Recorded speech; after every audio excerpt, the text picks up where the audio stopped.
CataractCoach.com, podcast series, episode number 31 with Dr. Jane Edmond. Dr. Edmond is chair and professor of ophthalmology at the University of Texas, Austin, Dell School of Medicine, and also the director of the Wong Eye Institute. Now, this is a new med school and a brand new department, and she explains her passion and her focus and her ideas of developing this. They just started a residency program. Again, it's a new department and a new eye institute. How do you build a faculty? How do you develop patient outreach, clinical care? How do you work with the community ophthalmologists to make a bigger and more cohesive department? How do you integrate patient care and education and now also research? It's a really complicated process, and she gives us a lot of great insight as to what she's doing to build such an amazing program. She's also the incoming president for the American Academy of Ophthalmology, and she gives us some insight as to what she has planned for that presidency. It's a fantastic podcast. I know you'll enjoy it, and you will love her passion. Check it out. Welcome back to our Cataract Coach podcast today with Dr. Jane Edmond.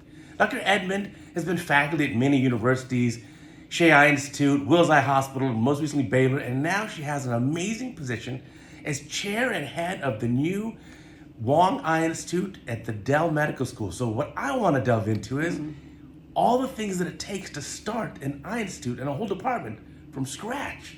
So Jane, welcome and thank you for doing this. Thank you, Uday. I'm very honored and pleased to be here.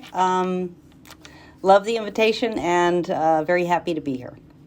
Take us briefly through your path. So you have a very, very ultra-specialized field. You're not only an ophthalmologist, but a pediatric ophthalmologist and a pediatric neuro-ophthalmologist. Tell us about that. So, Uday, when I was as a resident at Baylor, which I had two happiest days in my professional life, and that was getting accepted to Baylor for medical school and getting accepted to Baylor for my residency. And as a medical student, I just thought that the coolest kids, the coolest residents were ophthalmology residents. So I think we all share that our path into ophthalmology, that ophthalmology is a perfect blend of surgery and being in the clinic. Our colleagues are super smart and very diverse group. But to my path into pediatric ophthalmology, that's where I started. That was my first fellowship in 1990 at the University of Iowa. And that was inspired by Gunther von Norden. So everybody knows Dr. von Norden's name. It's the seminal textbook in the pathophysiology of amblyopia and strabismus and the management of strabismus. And we would have grand rounds every week. With live patients back then, and the resident on the service for pediatric ophthalmology had to present, and Gunther was the smartest guy in the room, and I just wanted, head tilt, hypertropia with a head tilt to the left, and hyper that's worse on opposite gaze. I mean, everyone was always in awe of Dr. von Norden, and I just wanted to be a tiny bit like him. And his partner was Paul Steinkuller, who is probably the kindest, most wonderful human being on the planet. And if I could just be a little bit like him. So they were my inspirations to proceed to apply for a pediatric ophthalmology fellowship. But the neuro fellowship was done 15 years later. And I did that when I returned from my appointment at Children's Hospital of Philadelphia /Shea. And I had a day a week at Wills. When I returned to Houston after those 7 years, came back to Texas Children's and Baylor, and the hospital, Texas Children's, had grown immeasurably. The pediatric neurosurgery service had exploded, patient population in that space with pedi neurology, all the neurosciences there had really grown. And it was pretty apparent that we did not know how to manage these patients. And I had a child in my first stint at Baylor, or at Texas Children's, before I went to Philadelphia. I had a child go blind from idiopathic intracranial hypertension. It was called pseudotumor cerebri back then. but it was mismanaged on the neurology side. I didn't take ownership of the patient, and it was a very tragic situation. But coming back, I could foresee this happening again because none of us were neuro trained, and we really didn't. I didn't understand how to look at an optic nerve until I did that fellowship. And I did that fellowship. I stayed at home at Baylor, and I did my fellowship with Rod Feruzin, who was my resident at Wills. So wow, small world. The teacher became the student, and I was also Uday burned out. I had really enjoyed my time at Children's Hospital of Philadelphia working in interdisciplinary teams. I was the point person for pediatric ophthalmology on the craniofacial team, and I just felt that was really a development, a growth time for me. I brought that education to pediatric ophthalmologist through national meetings, and I missed that sort of super subspecialized care of patients. So, and kind of burned out of your typical accommodative ET and amblyopia. I mean, we were serving that well, and then the need of the hospital compelled me to do this year fellowship. So for 4 days a week, I was in clinic I was Rod's fellow, dilating patients, taking histories, getting intraocular pressure. But it was the best Renaissance factory reset for me. So I went back to Texas Children's after that year and became a pediatric neuro-ophthalmologist. And at that time, there were only about 20 people in the U.S. that were self-identifying as pediatric neuro-ophthalmology. And it was a great service to the hospital, wonderful service to me in my career. I don't really think my career, it was not flatline at that point. It was like on a real slow trajectory until I did that fellowship, and then things started to take off. Wow. Yeah. For those who don't know, where you were there in Houston, that's the world's biggest medical center, period. Yeah, Texas Medical Center. It is giant. UT Houston is there. Memorial Hermann is their hospital. Our county hospital that Baylor served was Ben Taub. Baylor College of Medicine, MD Anderson, the Methodist Hospital. So yeah, it rocks.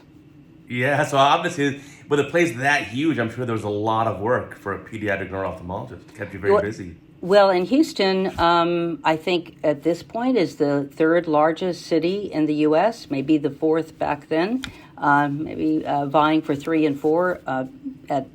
Last time I checked, it was 6.5 million. So yeah, large place with lots of patients.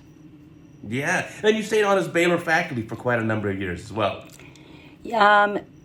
I was just in Houston last week. Andy Lee is chair at the Methodist Hospital, Weill Cornell, Department of Ophthalmology, and he is president of the Houston Ophthalmological Society, and he was my resident, and I was invited back to accept the Lifetime Achievement Award from Houston Ophthalmological Society Methodist Hospital. And I was just so grateful because I was going back to my professional home. So Houston, sure. Baylor, Texas Children's, I really, all of my accomplishments, if I've had any, are due to having been trained there, mentored there, supported there. So it's a very special place for me. So then that's a big change for you to leave such basically a home. Correct. Near and dear to your heart to then move, over to Austin. Tell me about that. So I knew about the search for a chair at this new medical school, Dell Medical School, UT Austin, but I didn't put my name in the hat because I knew of maybe 4 chairs of departments who are applying for the chair of this department. And I thought, I've never been a chair. I've never been a vice chair. I've never been a program director. I've had a lot of leadership roles in APOS and the academy, but never in a school of medicine or a department of ophthalmology. And there's no way I'll be considered. But about a week before the search, or the ability to apply for the chair, about a week before it closed, I was called by someone on the search committee and was asked to to apply and submit my CV. And I began to look more. That was very interesting. I thought that somebody like me could actually be a chair. I didn't have to be an current chair or have all those leadership roles to be considered. So I was very interested, and I began to look at the school and our Dean, Clay Johnston, our inaugural dean, and the vision he had set forth for the school, an inclusive ecosystem, which to me meant collaborating with community partners to build a medical school to care for a city and hopefully at one point beyond. And I'd been in institutions that there was a town and gown situation where there was the community docs, and then there was the academic side, and there was a big schism. But that's not how you heal and care for a community. So that was very inspiring to me. Plus many of his other visions and goals for the school. So I applied, and in the application process, I found out that there was a huge unmet need for the safety net population in ophthalmic services. I found out that there was one comprehensive ophthalmologist who had a hospital district contract to care for the entire population and all of the hospital district contract insured patients. He was the only one who could perform cataract surgery on these patients. There were retina docs on the contract, there was oculoplastics docs on the contract, but one comprehensive ophthalmologist to care for the entire population. And he had a backlog of 300 cataracts on his list to operate, and he was having a hard time finding an ambulatory surgical center to accept the hospital district payment for cataract surgery. And Uday, that was probably 50% of the reason I was so interested and compelled and motivated to take this job, because that can't happen in our capital, in my state. I have a big heart and commitment to the care of safety net population. Pediatric ophthalmologists, we care, our typical patient population is 50% underinsured and 50% commercial payers. That's typical for pediatric ophthalmology, and to see this happening in Austin, Texas was just completely unacceptable to me. So that is one of the very primary drivers for me to be compelled to take this job, or compelled to apply for the job. And in the end, I got the position and was the first employee in our department. Oh, I think that's amazing. You bring what I like is you bring a very fresh perspective. I bet you that's what the committee liked as well. Yes, and I was also told, Uday, there was a face-to-face interview was provided to 20 applications were 20 CVs were accepted. 5 applications were allowed to come on site and meet with leaders, but not the dean. Then the list got narrowed down to 3, and then to 1. I was the last one, and I finally got to meet with the dean on the last day. But I was told in the interview process, which I think is important advice for our younger listeners when applying for a job, that the others that had come through, many of them applying for the chair position, had not researched who they were meeting with. Had not researched what was happening in Austin, had not done any investigation in how you actually start a residency, because all of us come from these legacy systems where we're part of the residency training program, but has anyone read the 300-page application for that from the ACGME and all the elements that are necessary to start up and support a residency.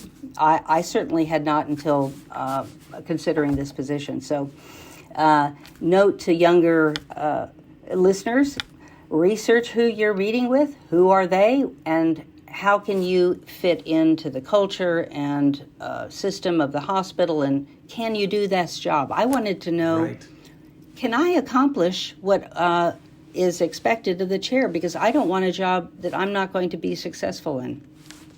Right. Well, speaking of research, I did mine. So I know you're back at your hometown university. You did your bachelor's degree right there at UT Austin.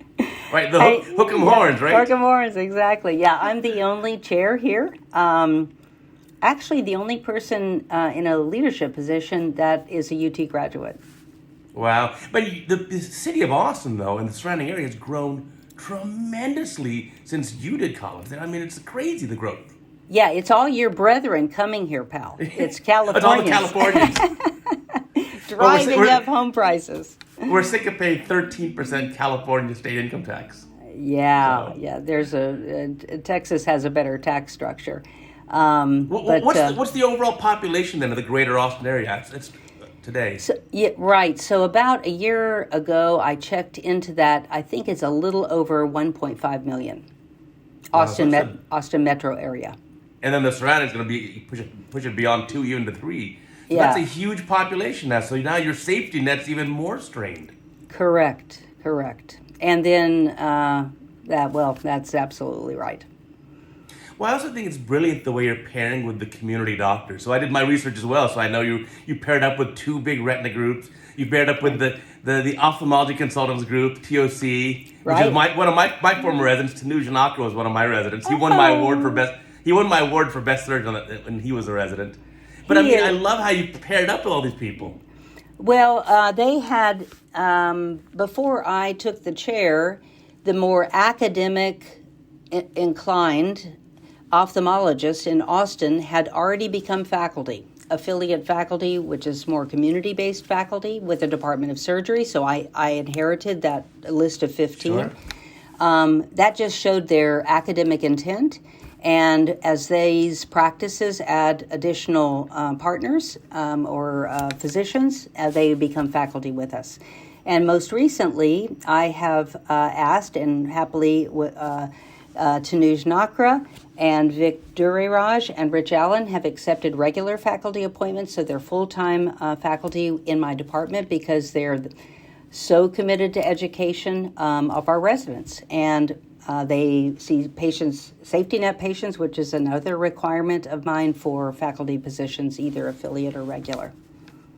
Well, that is fantastic. I mean, those patients are so fortunate. You get someone, who's that incredibly talented with such great training, and they care for the rich of Austin and the safety net at the same time. That's amazing. That is correct. Well, I think it's absolutely brilliant to pair with the community ophthalmologist, and a lot of programs did that in the past. Like UCLA, I was never full-time faculty at UCLA, but I was an affiliate faculty for 22 years.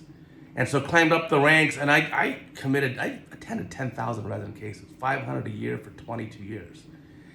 But but sometimes the programs end up changing. I thought it was a great move at the time, but it used to be how the university would work in collaboration with the community, which is exactly what you're doing, which I applaud you for. But, admin stuff happens, bureaucracy. So actually, very recently, this year, UCLA has now cut ties with all community ophthalmologists. And so, it's a big, bold move. Even rescinded titles. Like you can't use the word UCLA in your titles, your biographies. Okay, right. As you wish. I recently interviewed for a position within my department. One of your graduates, from recent graduates from UCLA ophthalmology, and this individual spoke so highly of the faculty like yourself that are in the community, how rich that experience was. Sure. Maybe a little bit more rich than having been on the main campus. The experience obtained and gained by individuals like yourself who, it's pretty selfless, Uday, what you've done and what the community faculty are doing at zero compensation. So they have a special place in my heart and in the department, and I applaud and celebrate their involvement with our department and resident education. I think the way you're doing it is absolutely brilliant, and it allows you to grow at a more rapid pace, and also basically just to help more patients. Correct. It's a win for everyone. So I couldn't hire one of everything, right? And the department actually was begun out of a $20 million gift from a family of ophthalmologists in town. Dr. Mitchell Wong and his son, Dr. Shannon Wong, they practiced together. Shannon is obviously still in practice and does a lot of amazing videos like you do. Mitchell's now retired, but I hold them near and dear to my heart. That gift sort of forced our inaugural dean, who's very population health minded. Population health is a department here, not a division of internal medicine like in the vast majority of other schools. Ophthalmology certainly wasn't on his radar to establish as one of the 13 departments, but the $20 million gift from Mitchell and Shannon and their wives, Betty and Rose Wong, compelled him to establish this department. And in talking to the Wongs about why they gave $20 million to establish a Department of Ophthalmology at Dell Medical School, UT Austin, it's very moving to hear their story. And they use a quote from the Bible that's in multiple places in the Bible. I'm paraphrasing now, but those who've been given the most should be expected to give the most back. Sure. And Mitchell, his parents were grocers. They had 2 grocery stores on the east side of town, which is where all the poor people lived. This I-35 was a dividing line. Actually, until like 1955 or something, people of color or non-whites couldn't purchase homes on the west side of I-35. I mean, it's horrible. Anyhow, that's where Mitchell came from, and he became very interested in real estate, and this gift came out of the sale of property on the east side of town that is about a mile from the new Tesla plant. And wow, amazing. Mitchell's visionary real estate purchases were able to endow this gift. So I love that quote, and I love that very motivational, inspiring reason for giving back. Oh, it's fantastic! Yeah, I know Mitchell and Shannon very well. Both amazing people. I've done Shannon's podcast. I was just gonna think, Shannon is an amazing surgeon. That 300 case backlog that the other guy had, I bet you Shannon could knock that out in a week. Well, when I get the guts up to get my cataracts out, I'm headed over to Shannon's. Yeah, actually, I visited him at his new facility, which is absolutely beautiful. And what I like the most about it, not just the gorgeous architecture, but boy, the teamwork there is so efficient to get cases done. But yeah, he literally could do all those, a 300 case backlog, I promise he could do it in a week. So we want, and the education that for my residents from Shannon's Business Savvy, they're going to be doing in their later, PGY3 and 4, learning from Shannon, the business of ophthalmology. So Brilliant. In fact, that's such an important part. So when I was teaching residents, I would do basically every month or every 6 weeks, I'd do a resident business dinner. I'd have a company arrange to take us all to dinner, a beautiful restaurant, and they'll present their product so they can cover our dinner costs. And then I'd have a topic. Let's talk about this time. Let's talk about marketing. Let's talk about surgery center ownership. What are the metrics you should be looking at? Let's talk about buy-in. How do you evaluate a practice? All the things that you're never taught in residency, I would have a resident business dinner every month, and I teach all the residents this. Well, did you record those? Because those would be awesome for our younger listeners. You live and learn. Didn't record them, but I mean, maybe I could start a next series on CataractCoach about the business things that you've learned the hard way. Because I've learned the School of Hard Knocks. Yeah, and maybe you could consider inviting somebody like Shannon, others that have been in your same space that have been super successful in the business side of ophthalmology, starting practices, building practices, maintaining. I mean, trying to find a tech now. Oh my God, it's a buyer's market. They hop from job to job and get better pay because there's such the workforce shortage in the ophthalmic tech space. We're certainly suffering it in Austin. I don't know of other communities, but staff retention, very important. Yeah, absolutely, because if you look at any practice, your number one cost is payroll. Yep, and so you got to keep the staff happy for sure. So I practice Uday. I have a 30% clinical commitment, so one day a week in clinic over at Dell Children's Hospital, and a half day in the operating room. And I developed the department and clinic here at UT Health Austin, where my faculty practice. So I'll see the resumes of the technicians that we're hiring, and I don't see Shannon's practice anywhere on there because they stay there. Yes, for sure. Right. So there's a lesson learned from Shannon's ability to retain his staff. Yeah, for sure. Well, I'll have to have him start the resident business dinner program there in Austin, and then I'll come be his faculty. That'll be great. No, so fantastic situation there. So tell me about the residency program. You're starting small, right? You just have started very recently. Yes. So, Uday, getting a residency started. To do that, my first faculty member was Dr. John Shore, the legendary Dr. John Shore. He was one of the founding members of TOC, now retired, and Vic Duraraj is the managing practice physician now. But John was was retired and was interested in helping me with the application and starting the residency. And he'd had some experience because he had been program director at Harvard in the 90s. And he's given every major keynote speech in oculoplastic and was president of OMIC or in charge of OMIC, chairman of OMIC. Also had been president of ASOPRIS. So John worked on this for about 2.5 years, fleshing out the application, lots of open text boxes like how are you going to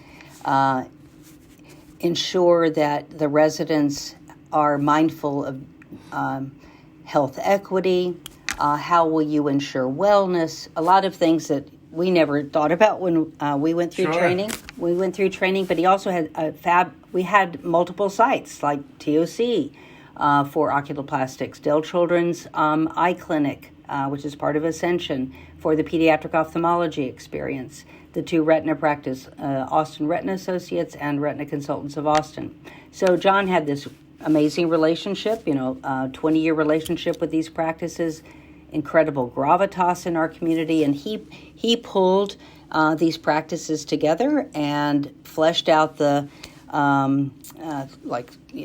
52-page application following all the guidelines. We had to submit the application and get it and have the application accepted, Uday, by April 2021. It had to be accepted at that review committee. The ACGME Ophthalmology Review Committee meets twice a year, January and April. And if it was not, our application had not been accepted April 2021, we would have lost the opportunity to get Medicare dollars to support our residency. There's a 5-year window where a medical school aligns and affiliates with a sponsoring academic health system. Ours is a hospital, Seton, Maine, which is part of the Ascension system, which had never had graduate medical education assigned to it. 5-year window. And this was established in the 50s or 60s by the government, by CMS. So if we had not been approved after that April meeting, we would have lost out on the opportunity to have our residents, each resident funded at roughly $65,000 per year per resident by CMS forever. Forever, wow. Yeah. And John and I looking through the volume of the safety net population and the minimum requirements for cataract surgery, which is the leading procedure. It's only 85 cataracts that are the minimum requirement, which I feel is not competitive. I wanted our residents to have over 200 by the time they graduate. 250, 225 would be ideal. So as John and I looked at the population, the safety net population, the population of Austin, we felt that 3 residents we could accommodate and fulfill that goal of that volume of the leading surgical procedure if we had 3 residents. 2 is too few. We talked to many programs that somebody goes out on maternity leave or becomes sick or FML. Right. That leaves 1 resident solo in that year, which is not ideal. So that's we came up with 3, and I talked to like George Williams and several other chairs of the smaller programs, and 3 seemed ideal. So that's what we went with, and that was what was approved. And we got the approval, obviously, from the review committee, from the ACGME for ophthalmology, and we had no citations, Uday, which is unusual, like unheard of, actually. Right. Almost every application has citations that have to be corrected within 2 weeks or addressed. We had none, so it was pretty cool. I thank John Shore for all his efforts. So 3 residents a year for the 4-year program. So Correct. your most senior residents now are PGY 3 or 2? 2. 2. They just started. Neat. Because I got the funding, Uday, from CMS, I was able to add 3 spots to the transition year program, which is super competitive. I think it's about 16 years old. Formerly, these residencies that moved over to Dell Med had been affiliated with UT Galveston, then UT Southwest, then they moved to Dell Medical School. But the transition year program is about 16 years old, super competitive, like 700 applicants for 6 spots every year. So I was able to, because of the CMS funding, add 3 spots. So it's a guarantee. And, the ACGME is requiring that we provide the first year of training in our own institutions, in a affiliated institution. So that edict was just coming down when John and I were developing the residency. So we were lucky in that way. Yeah, it used to be 1-year internship, which could be done anywhere else, and then 2, 3, 4 ophthalmology. But now it's all integrated 1, 2, 3, 4. Correct. And I think it makes it much easier for residents to not have to scramble with ERAS and try to get a internship that may be in another state. They have families, they have spouses that work, kids in school. So it makes it a lot easier. Yes. And then there's 3 months of ophthalmology now. That was also part of the mandate, right? Yeah, so your internship year is 9 months internship, 3 months ophthalmology.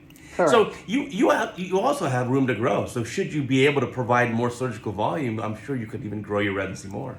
Correct, exactly. Because one of the big things for me is I don't know if we're training enough ophthalmologists with 460-something residency spots for the U.S. a year. We are not, Uday. So as a chair here, and because of the Wong gift, I was given the Wong Family Distinguished University Chair from UT. And it was due to their magnanimous transformational gift. One chunk of it went into my chair position, endowed chair position, which allowed me to serve in that role or have that title, but it also provided me the opportunity to give an investiture lecture, which is what endowed chairs from UT are offered. So this lecture was how to start a residency and department from scratch. So I did research, Uday, on the needs. Do we need another Department of Ophthalmology? Do we need residents? And absolutely we do. So I think it was a AAMC a few years ago, put out a paper about the prediction of the physician workforce shortage in 2032. Okay. We will be short between six, and I may not have the numbers exact, but in 2032 we will be short between 65,000 and 120,000 physicians. Wow. And then I drill down into ophthalmology. And while the metropolitan areas in Texas are predicted to be well served, obviously we like to live in major metropolitan areas, especially as subspecialists. But it's the rural communities, suburban and rural communities that are suffering. So yes, we absolutely need more ophthalmologists to care for patients. And there's the graying of America. So I also went back and looked at our population growth. So our population is not growing for more babies. It's growing because we live to 80. Yeah. Hopes to God. It's the graying. And then the healthcare dollar, whoa. We are 60 to 80, 60 to 70, so much of the healthcare dollar is used up in that demographic. And think about our eyes, like our retinas are falling apart. Yeah, you look at the volume of cataract surgery done in the U.S. So 20 years ago it was about 2 million cataracts a year. Last year was more than 4 million. Right. So just another testament to how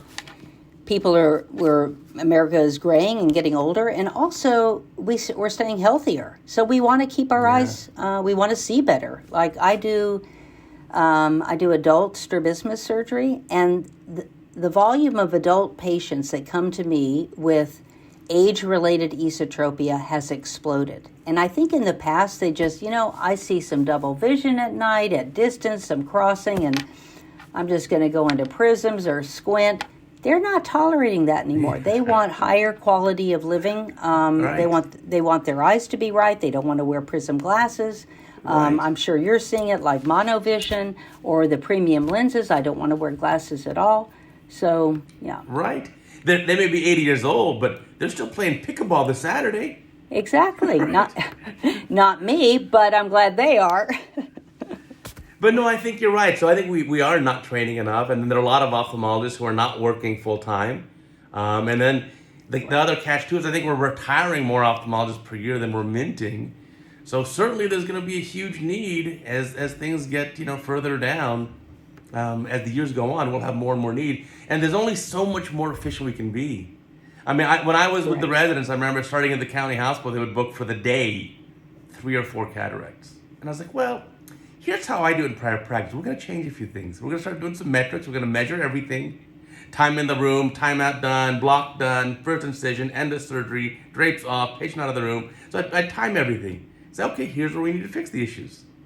And so then we book 12 cataracts in a day. 10 at the minimum.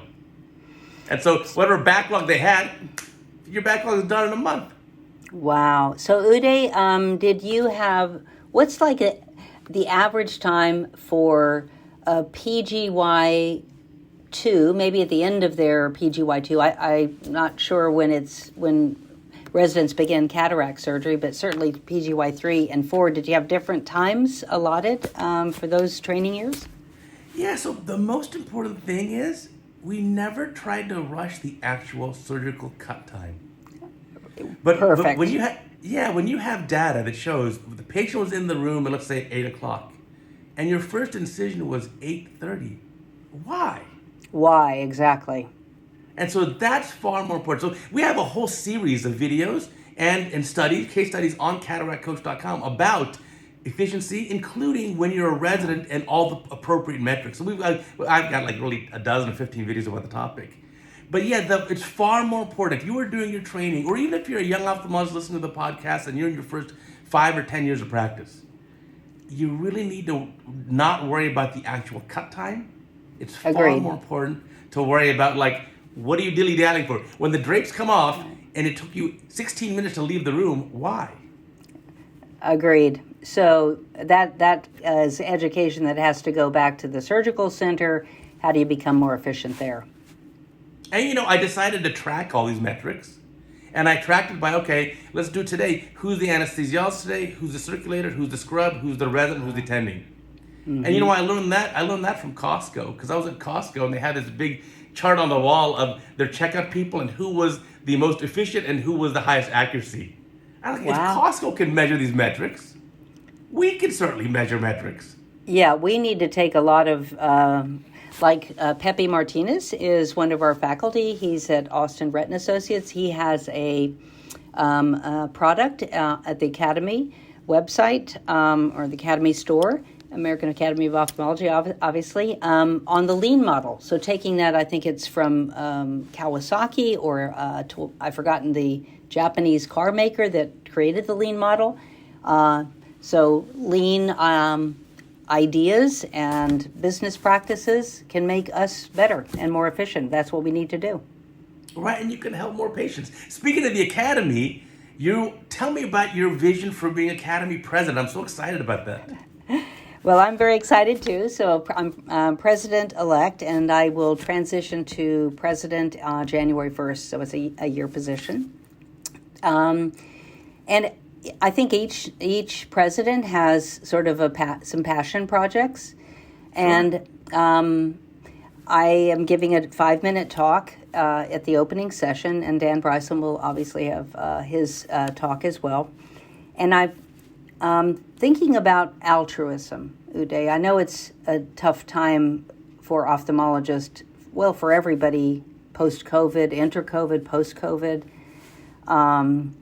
Tough for ophthalmologists given the reductions in payments, staffing shortages, and it's not an easy time to be grateful or to be altruistic. But that's what I would like to address, is how honored we are to be ophthalmologists. I see the resident applications for our residency, and what amazing people are coming into our field, and how blessed we are really to have been given this opportunity to be physicians, the most honored profession in any country, anywhere. And in spite of these hardships that we're suffering on the business side, to think about, like, the reason Mitchell and Shannon gave their gift. Those who've been given the most should give back. So I think giving back for us, and one of the passion projects for me as president, is thinking about how we can give back. So caring for the safety net population. As I indicated, pediatric ophthalmologists, 50% of our patients typically are underinsured. Hospital district contract, CHIP, Medicaid, etc. That you can't run a business on that patient population exclusively, caring for that patient population, but see a few Medicaid patients, see a few CHIP patients, giving back that way. Another way to give back would be to take hospital call. So we operate in ASCs. Who wants hospital privileges, right? But hospital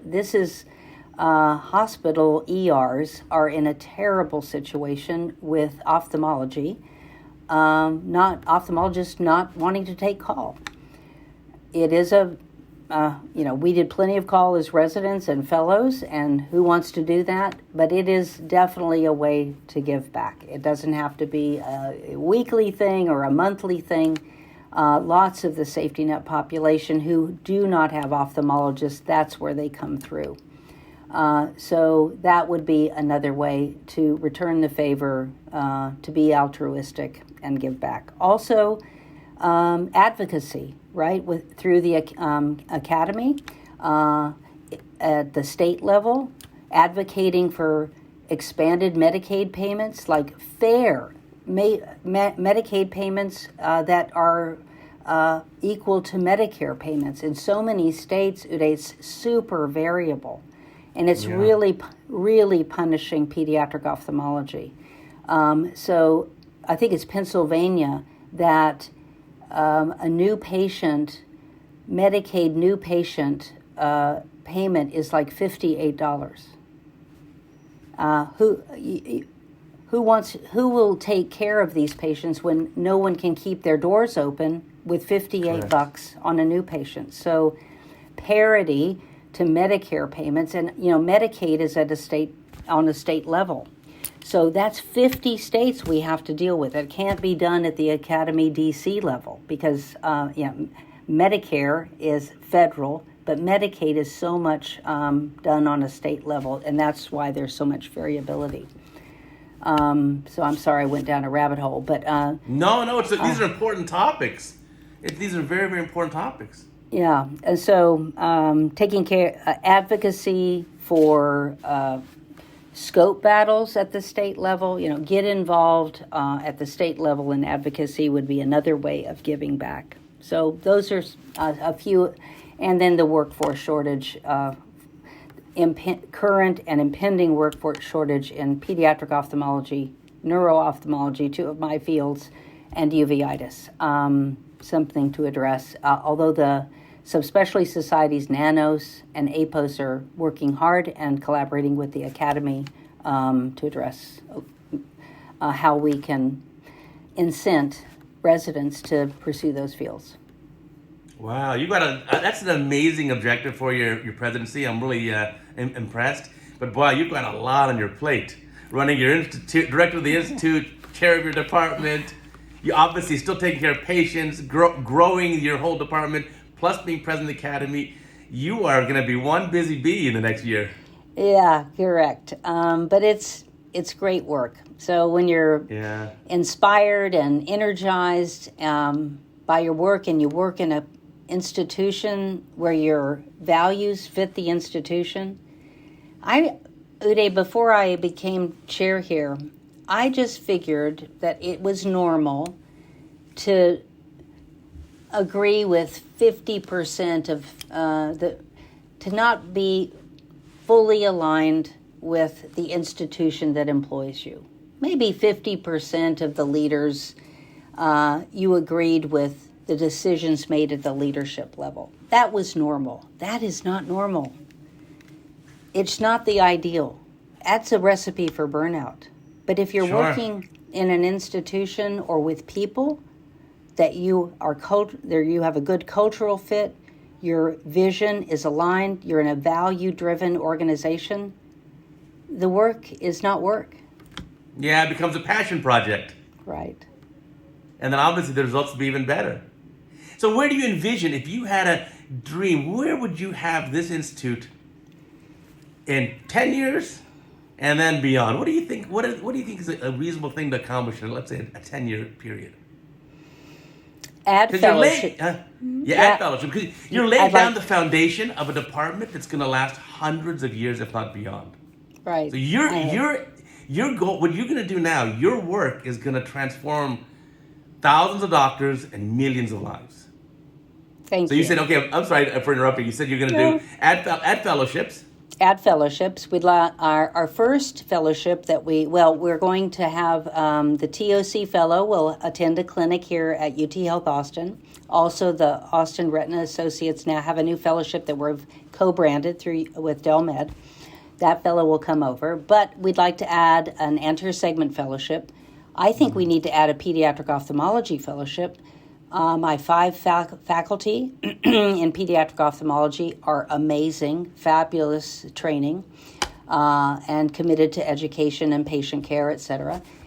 And so, Uday, when I had to think about the department, there's the three-legged a stool of academic medicine, and that is clinical care, education, and research. And I had to, when creating the department and hiring faculty, I had to focus on not all three legs of the stool. I couldn't hire one of everything. And research is the next area I'd like to concentrate on. But the first area was developing the residency. Obviously, there was a time-limited ability to obtain the CMS funding for the residency. And that led to me hiring faculty who were committed educators of residents, committed to patient care, excellence in patient care. So the next chapter, 10 years, maybe our own building, adding another resident, adding more fellowships, and concentrating, having the ability to then concentrate on the research component. But you can't do research if you don't have a patient population either. So we're building that now.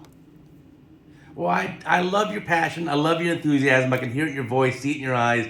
I have no doubt you're going to have an amazing department, an amazing Eye Institute.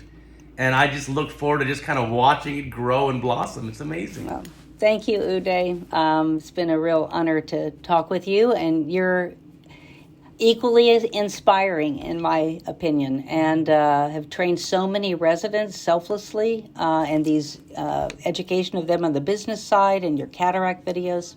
Thank you for all you do. Oh, thank you. I appreciate it. And for our viewers and listeners, remember, there's a new podcast every single week. Wow. Tell your friends about it. Yeah, exactly. Please like this and subscribe, and we will see you next week. Thank you for enjoying that podcast with me. I trust that you learned a lot. I really love that enthusiasm and excitement that Dr. Edmund has, and I can't wait to see what develops at that new department and new institution.